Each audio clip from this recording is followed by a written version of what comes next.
The Dow fell 1,000 points Friday. Wall Street is headed for its best performance since 1996. The rise and fall of the internet stock bubble has become one of the most dramatic business It was the stories. worst day on Wall Street. Traders are standing there watching in amazement. Their customers are freaked out, waiting to see how low the Dow will If go. I'd have taken your advice at any point in the last 2 or 3 years, I'd have lost a fortune.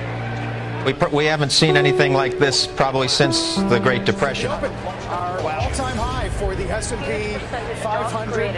And the modern American family's 401k nest egg bigger than ever before. Could be the most serious recession in decades.